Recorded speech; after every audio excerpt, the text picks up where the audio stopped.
The screen flickers. It shows a grainy, top-down view of a desert city. The image is black and white, seen through the cold lens of a camera high in the sky. People move below like tiny insects. They go about their day. They walk to the market. They drive their cars. They are completely unaware that they are being watched. This eye in the sky does not blink. It does not feel tired. It just waits. It follows one car, a small, dusty pickup truck, as it winds through the narrow streets. The crosshairs lock on. There is no sound, just the silent, steady gaze of the machine. Then a flash. The truck disappears in a cloud of smoke and fire. This is not a scene from a science fiction movie. This is happening right now, today. Drones, unmanned aerial vehicles, UAVs, have changed the face of war. They allow soldiers to fight from thousands of miles away. A pilot sits in a control room in Nevada. They see the world through the drone's camera. With the push of a button, they can deliver a missile to a target on the other side of the planet. This remote warfare was the first step. It separated the warrior from the battlefield. War has always been about technology. The first person to pick up a rock had an advantage. Then came the spear, the bow and arrow, the sword. Each new weapon changed how humans fought. For much of the 20th century, the dominant weapons were big machines. Massive tanks rumbled across the land. Powerful fighter jets roared through the skies. Aircraft carriers, floating cities of steel. These machines still required a human at the controls. A pilot flew the jet. A crew operated the tank. A captain commanded the ship. Humans were essential to the machine's function. Now that is changing. The most important part of a weapon is no longer the engine or the armor. It is the software. It is the algorithm. An algorithm is a set of rules a computer follows. But these rules are becoming incredibly complex. They allow a machine to learn. They allow a machine to adapt. They allow a machine to make choices based on the data it receives. We are moving from a world where humans use machines to a world where humans give goals to machines, and the machines figure out how to achieve them. The weapon is no longer just a tool. It is becoming a thinking partner. Consider a simple example of how autonomy grows. First generation. A predator needs a human pilot for every move. The human flies it remotely. Second generation. Autopilot for navigation, but human still selects the target and fires. Third generation. Told to patrol an area. It looks for vehicles like enemy tanks. The drone flies itself, finds a suspected target, and asks a human for permission to attack. Final step. Full autonomy. Fourth generation. The human is removed from that last decision. The machine is given the mission. Find and destroy all enemy tanks in this valley. The machine carries out the order on its own. It uses sensors and AI to find targets, confirm they are enemies per its programming, and destroy them without asking. This is what military developers call fire and forget, but taken further. The human fires the mission and forgets the details. The algorithm does the rest. But now, a new step is being taken, one that is far more profound and far more dangerous. We are building machines that can make these decisions on their own. These are not just remote-controlled tools anymore. They are becoming autonomous weapons. Systems like the Variant 109 are designed to hunt and kill without direct human control. Imagine you wake up one morning. You flip a light switch, but nothing happens. The room stays dark. You check your phone, but there is no signal. You look outside and see that all the traffic lights are out. Cars are crashing at intersections. The city has gone silent. The power is gone. The water pumps have stopped working. The banks are closed because their computers are down. The hospitals are running on backup generators, but they will not last forever. This is not a natural disaster. This is cyber warfare. It is an attack that moves at the speed of light, conducted by hackers thousands of miles away. Cyber warfare is the new battlefield. It is invisible, but its effects are very real. Every part of our modern lives depends on computers. Our power grids, our water systems, our financial markets, our transportation networks. They are all connected to the internet. This makes them efficient, but it also makes them vulnerable. A skilled group of hackers, sponsored by a nation-state, can break into these systems. They can shut down a city without firing a single bullet. They can cause more chaos and damage than a traditional bombing campaign, and they can do it in a matter of minutes. The revolution in warfare is not just about machines that fight for us. It is also about changing the soldier. For centuries, the physical and mental limits of the human body have defined the limits of a soldier. A soldier gets tired. A soldier gets scared. A soldier needs to sleep. But what if you could overcome these limits? What if you could create a super soldier? This is not science fiction. It is the goal of advanced military research projects happening right now. They are focused on augmenting the human soldier, making them stronger, faster, more connected. One of the most visible technologies is the exoskeleton. Think of it as a wearable robot.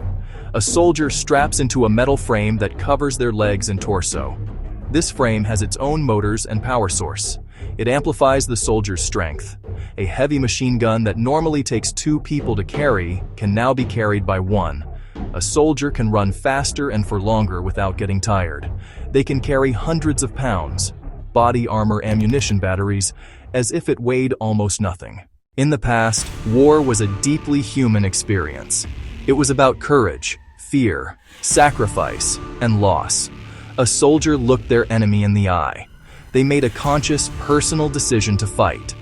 Even in the age of long-range artillery and bombers, there was always a human somewhere in the chain of command who made the final call.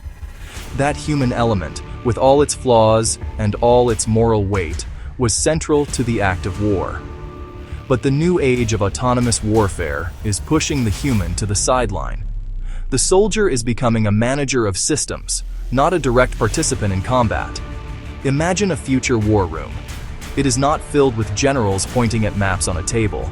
It is a quiet, air-conditioned room, filled with computer screens. A handful of operators sit at their desks. They are not commanding troops. They are monitoring a swarm of autonomous drones. But when an operator simply activates an autonomous system and lets it run, the sense of responsibility becomes blurred. Did the operator kill someone? Or did the machine? Let us give a name to one of these future weapons, the Variant 109. This is not a real system, but it represents the type of technology that is currently in development. The Variant 109 is a small quadcopter drone, about the size of a dinner plate. It is designed for urban warfare. It can be released in large numbers, as a swarm. Each drone in the swarm is equipped with a camera, facial recognition software, and a small explosive charge. Their mission is simple. Fly into a city, find a specific individual on a kill list, and eliminate them. The operation begins. 100 Variant 109 drones are released from a container on the outskirts of a city. They rise into the air and immediately begin communicating with each other, forming a distributed network. They do not need a central controller. They work together as a team. They spread out, dividing the city into a grid. Each drone takes a section and begins its search. They fly down streets, peer into windows, and scan the faces of people in the crowds below. They are looking for a match, a face stored in their database. When we create autonomous weapons, we are putting our trust in code. We believe that the algorithms we write will behave exactly as we intend. But software is not perfect.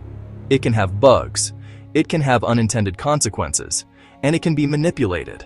An enemy does not need to destroy our autonomous drones. They just need to hack them. They can exploit a vulnerability in the software. They can take control of our own weapons.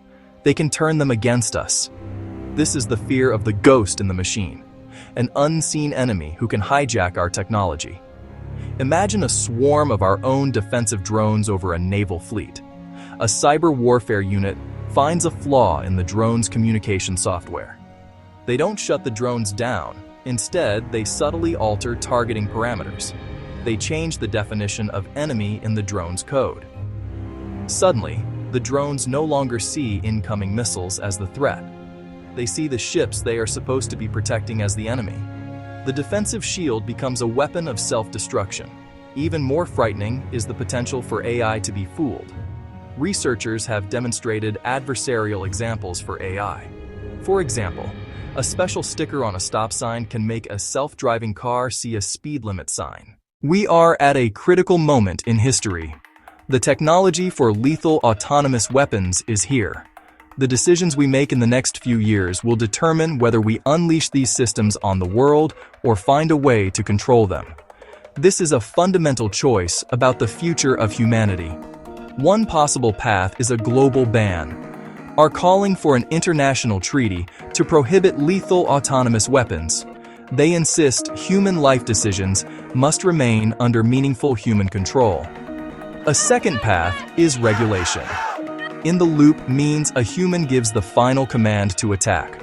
On the loop means a human supervises and can intervene. The third path is the arms race we are currently on, where conflicts can escalate in seconds without human intervention. We began with a simple image, a flicker on a screen, a flash of light, a life extinguished by a machine from above. We have seen how the engine of war is shifting. We have explored a future of cyber attacks that move at the speed of light.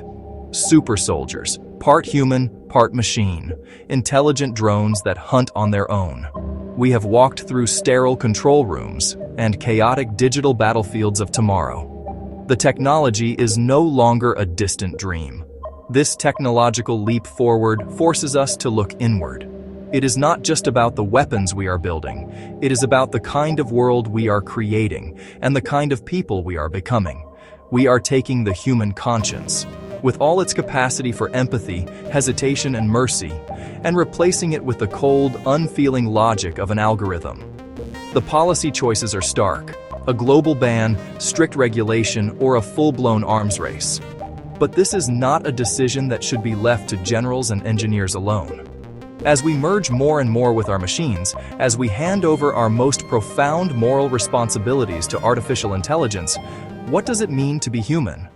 We must choose wisely.